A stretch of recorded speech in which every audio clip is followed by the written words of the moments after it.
Hello friends, welcome to all. आज की class में आप सभी का स्वागत है। आज हम करनी पढ़ेंगे। बहुत सारे परीक्षाओं में करनी से संबंधित प्रश्न पूछे जाते हैं। तो आइए देखते हैं करनी क्या है। देखिए, किसी भी संख्या के एक तो पावर होता है जिसे हम घात या घातांक या इंडाइसेस कहते हैं, जैसे x की पावर 5 या 2 की पावर 5 या 3 की पावर 12। ये जो है यहाँ जो पावर दिया गया है इसे इंडाइसेस कहा जाता है।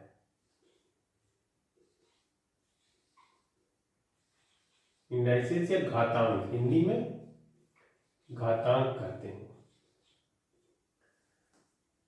और ये जो घातांक है ये मोर देन वन होता है। मोर देन वन मीन्स यह हमेशा ही वन से बड़ा होगा। 5, 5, 12, 13, 100 कुछ भी हो पावर में वह वन से बड़ा होगा। इंडाइसेस वन से बड़ा होता है, मोर देन वन होता है। और एक होता है सर्ड। आज हम करनी, इसे ही करनी कहा जाता है, यह पढ़ेंगे। ये क्या होता है, इस प्रकार का फॉर्मेट में होता है, रूट का पावर एक्स और यहाँ समथिंग होता है, इसे करनी कहा जाता है। इसी सिंबल को सर्ड को ही रूट कहा जाता है, या रूट ही सर्ड है।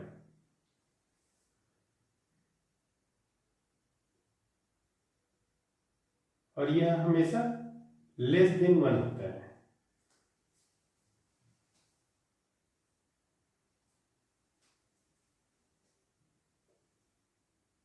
एक से कम होता है। करनी जो है यह करनी या सर्ड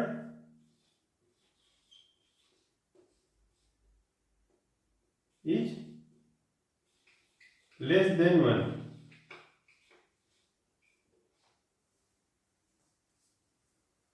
घातांक एक से बड़ा रहता है जब वह एक से छोटा होता है। एक से छोटा है फ्रैक्शन। Fraction means 1/2, 1/3, 1/6, 1/10। ये जब होंगे तो इसे करनी कहा जाएगा। और इसे किस प्रकार से डिनोट करेंगे, कोई संख्या है उसका एक रूट और कितने रूट है, nth रूट, इसको क्या बोलेंगे, nth root of x, nth root of x।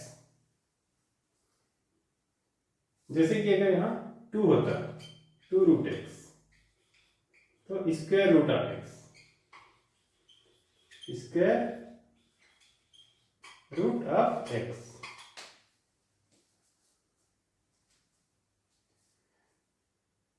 अगर किसी संख्या का रूट x है, इसी को ही रूट x को ही रूट x को ही रूट x कहा जाता है। अगर यहां कुछ नहीं है तो 2 होता है।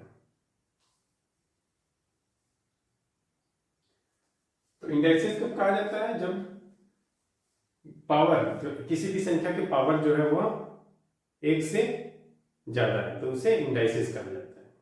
और अगर एक से कम है तो उसे सर्ड या करनी कहा जाता है। तो हमने देखा करनी जो है, करनी या सर्ड, ये लेस देन वन होता है, एक से कम। एक से कम का क्या तात्पर्य है,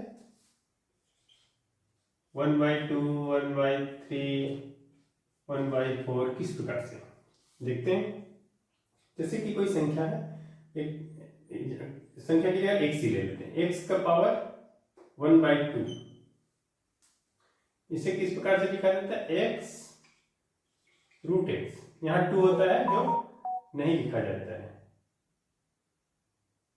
2 root x,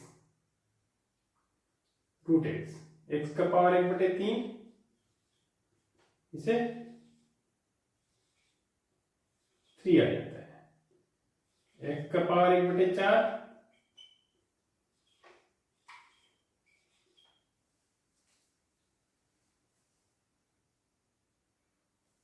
fourth root of x।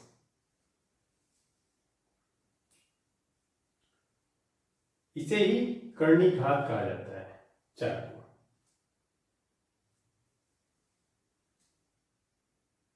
ये कर्णी घात है।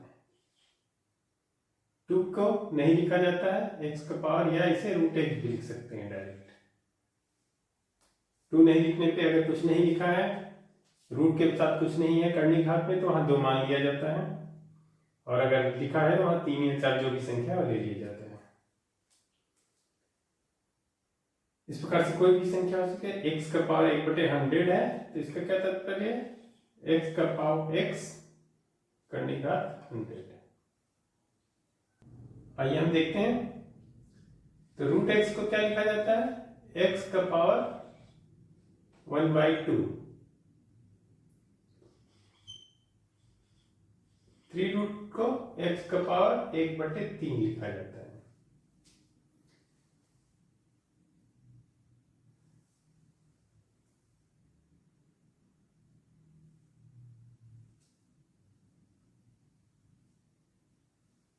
अब हम देखते हैं कोई संख्या है √2,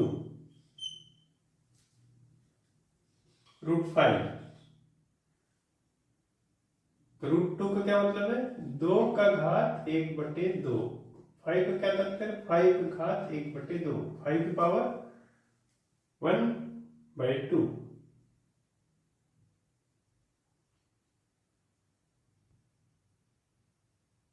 वैसे ही अगर √6 3 लिखा है, तो इसका क्या तात्पर्य, 6 का घात 1/3। करने वाले प्रश्नों को सॉल्व करने के लिए, इन प्रश्नों को जो आते हैं उनको सॉल्व करने के लिए कुछ नियम हैं। इन नियम, इन रूल्स को, इन फॉर्मूलाज को देखते हैं हम क्या क्या है। फर्स्ट देखते हैं, अगर कोई संख्या है a मान लिया जाए और यहाँ पावर m है, a का पावर 1/m। दूसरा है कोई संख्या है उसकी पावर -m है, तो इसे 1/a की पावर m का। थर्ड है, मान लीजिए कोई संख्या a/b है, पूरे की पावर m दिया हुआ है, कर्णी m, a/b का mth रूट है, ठीक है। इस प्रकार से है, तो इसका क्या मतलब है, इसका √a को अलग कर लिया जाए, mth पावर को mth रूट, अब b को अलग कर लिया जाए।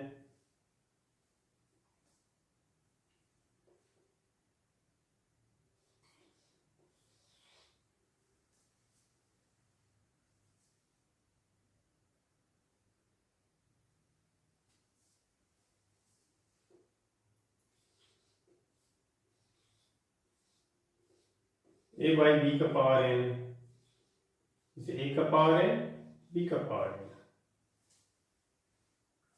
कई बार करनी वाले कुछ संख्या दे दिए जाते हैं सरल वाले, और पूछा जाता है कि इन्हें आरोही और अवरोही क्रम में जमाइए, बढ़ते या घटते क्रम में, इंक्रीजिंग और डिक्रीजिंग ऑर्डर में। तो इसे किस प्रकार से किया जाता है, जैसे कि हम √2, √3, √5, अगर हम पूछते हैं इनमें से आरोही क्रम में इनको जमाइए, आरोही मीन्स इंक्रीजिंग ऑर्डर, आरोही इंक्रीजिंग ऑर्डर, इंक्रीजिंग में जमाइए। तो इन सभी में सेम है, स्क्वायर रूट है, तो सबसे बड़ा होगा, सबसे छोटा होगा √2, उससे बड़ा होगा √3, उससे बड़ा होगा √5। इस प्रकार से जमा सकते हैं। अगर यही दिया हो √2 की पावर √3 की पावर 3 और √5 की पावर 2,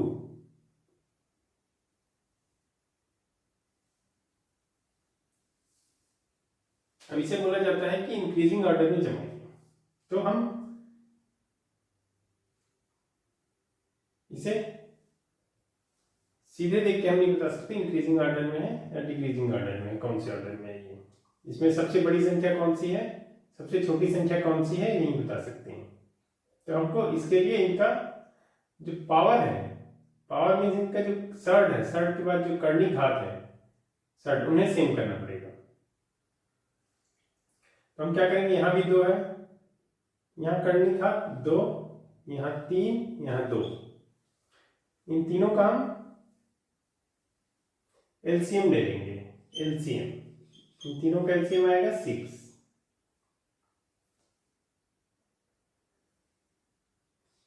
√2, 3√3 to √5। 2 को 1/2 लिख सकते हैं, 3 को 1/3, 5 को 1/2, और इसका एलसीएम आया है 2, 3 और 2 का 6। तो इस प्रकार से करेंगे, 2 को 6 बनाना है तो 3 ऊपर मल्टीप्लाई कर देंगे, 3 नीचे मल्टीप्लाई कर देंगे, 6 हो जाएगा। यहाँ 3 1/3 है, 2 ऊपर मल्टीप्लाई कर देंगे, 2 नीचे मल्टीप्लाई कर देंगे, 6 हो जाएगा। 5 3 ऊपर मल्टीप्लाई कर देंगे, 3 नीचे मल्टीप्लाई कर देंगे, 6 हो जाएगा। देखिए सभी के कर्णी घात 6 आ गया। अभी यहां से क्या करेंगे, 2 का घात 3 इंटू 1/6,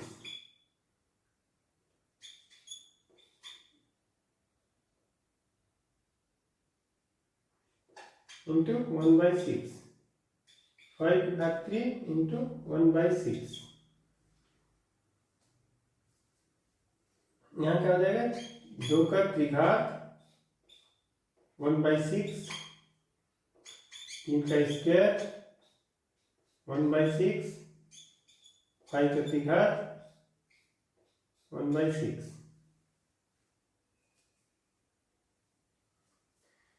ये हो जाएगा 8 का घात 1/6, 9 का घात 1/6 और 125 का घात 1/6। मीन्स ये हो जाएगा 8, 6, 9, 6 और 25, 6। सभी में कर्णी घात समान हो गया और सभी के बेस चेंज हो गए।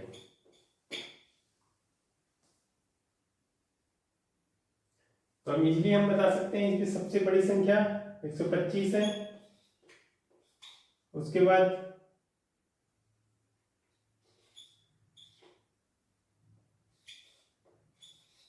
9 है, उसके बाद 8 है।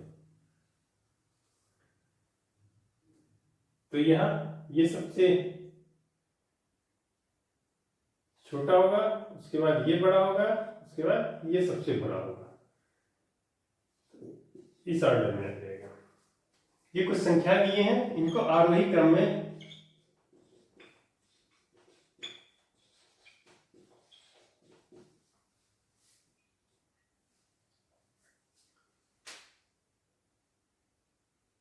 इसे हमको आरोही क्रम में जमाना है।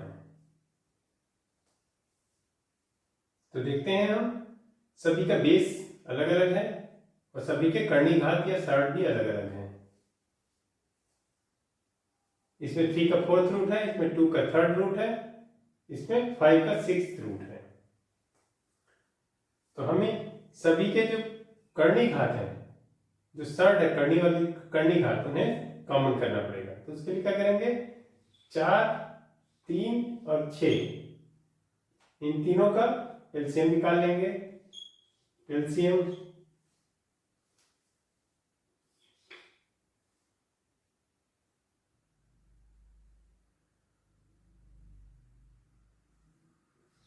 4, 3 और 6 का, 2 दूने 4, 2 3, 2 3 6,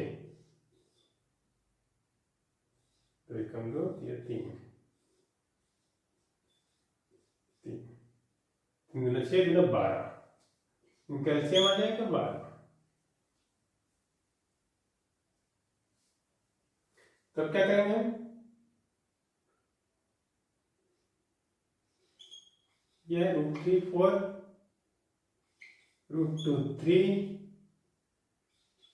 5 √6, इन्हें पावर में लिखेंगे। 3 का घात 1/4, 2 का घात 1/3, 5 का घात 1/6। अब एलसीएम 12 है तो हमें यहाँ 12 लाना है। 3 में, इसमें 3 का मल्टीप्लाई ऊपर, 3 का मल्टीप्लाई नीचे, 12 हो जाएगा। इसमें 4 का मल्टीप्लाई ऊपर, 4 का मल्टीप्लाई नीचे, 12 हो जाएगा। इसमें 2 का मल्टीप्लाई ऊपर, 2 का मल्टीप्लाई नीचे, 12 हो जाएगा। मीन्स 3 का घात 3 1/12, 2 का घात 4 1/12, 5 का घात 2 1/12। यह हो जाएगा 3 के 9 के 27 का घात 1/12। ये हो जाएगा 16 का घात 1/12, 25 का घात 1/12। ये हो जाएगा 27 12 6 12 16 12 25 12। सभी की करनी घात सेम हो जाए। अब बेस को हम देख लेते हैं। बेस जो सबसे छोटा बेस होगा वो सबसे छोटा होगा 16 √12, सबसे छोटा होगा। उसके बाद 25, उसके बाद सबसे बड़ा होगा 27 12।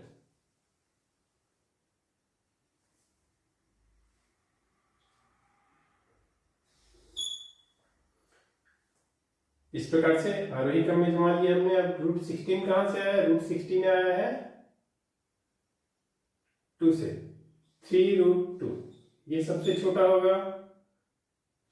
उसके बाद 6√5 ये उससे बड़ा होगा, और सबसे बड़ा होगा 4√3।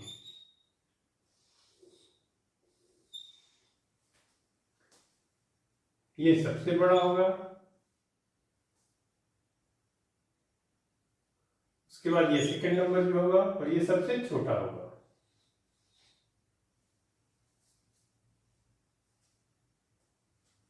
ये सबसे छोटा, उससे बड़ा, और ये सबसे बड़ा।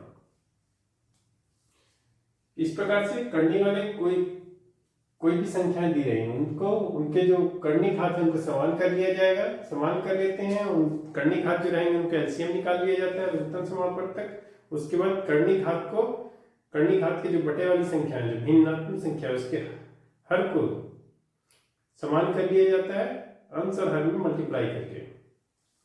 उसके बाद जो अंश की संख्या है उसको आधार का घात निकाल लिया जाता है, और करनी घात समान कर लिया जाता है, और देख लिया जाता है कौन सी बड़ी संख्या है। इस प्रकार से हम किसी भी करनी घात वाली संख्याओं को आरोही क्रम या अवरोही क्रम में जमा सकते हैं।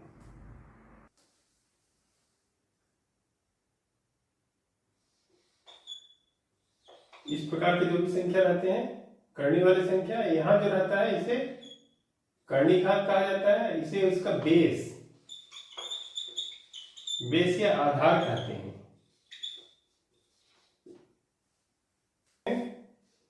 करने वाले संख्याओं का योग।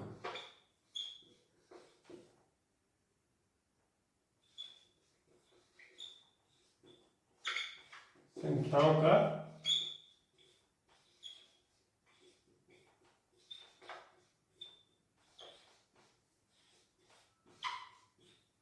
योग √2 प्लस √2। करने वाली संख्याओं का योग तभी किया जा सकता है जब उनमें बेस समान हो। बेस समान हो और करनी घात भी समान हो, तभी उनको ऐड कर सकते हैं। यहां हो जाएगा 2√2, 1 है, यहां 1 है।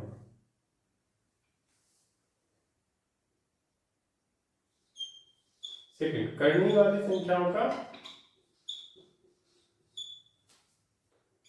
करनी का गुणनफल।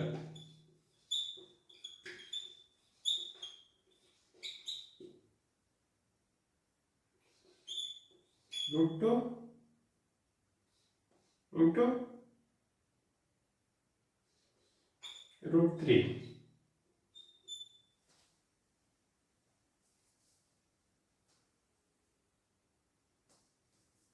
ये हो जाएगा √6। कर्णी वाले संख्याओं का गुणनफल तभी हो सकता है जब उनमें कर्णी घात समान हो।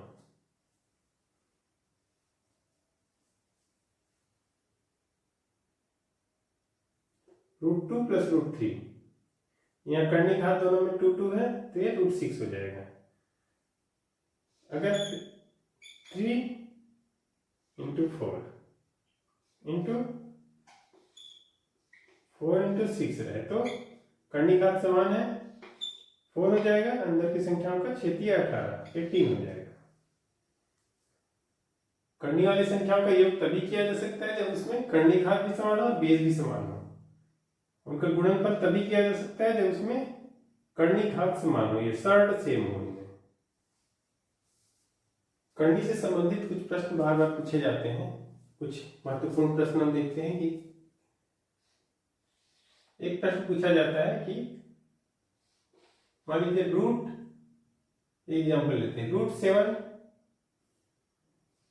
मल्टीप्लाइड √7 मल्टीप्लाइड √7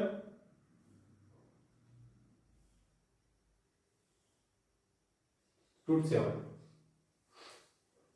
ये इंफिनिटिव टर्म तक रहता है। इसमें इसका वैल्यू निकलवाता है तो हम इसमें क्या करते हैं, x = √7 7 7 7 ले लेते हैं, ये इंफिनिटिव टर्म तक।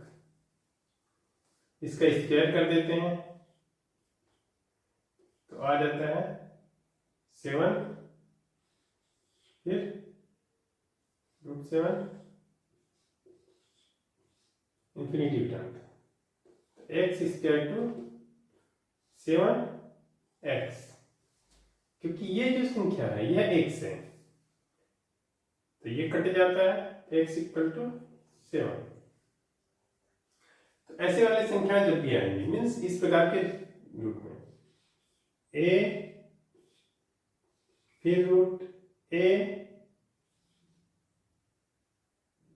मल्टीप्लाइड फिर a √a मल्टीप्लाइड फिर √a इंफिनिटिव टर्म तक, तो इसमें इसका वैल्यू क्या आ जाएगा, a ही आएगा इसका मान। इसी प्रकार से एक और है, देखते हैं हम। a होता है divided √a divided √a divided √a, इस प्रकार से आते जाता है इंफिनिटी टर्म तक। इसमें हम क्या करते हैं, x = ले लेते हैं, इसे स्क्वायर कर देते हैं, a divided by √a divided by √a, ये हो जाता है x = a divided by x, ये x है, x = a/x, x का क्यूब = a, तो x = cube root of a, या a का पावर 1/3।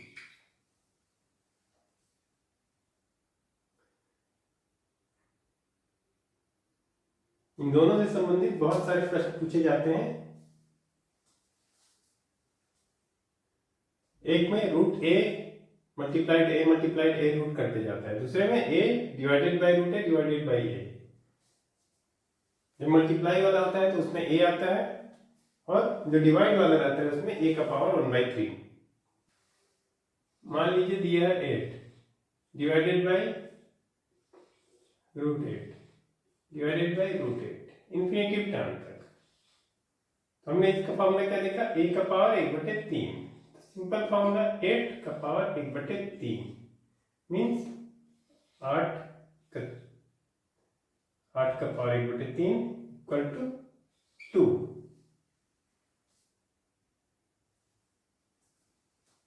का पावर 3 इंटू 1/3 हो जाएगा, कट जाएगा तो ये 2 आएगा।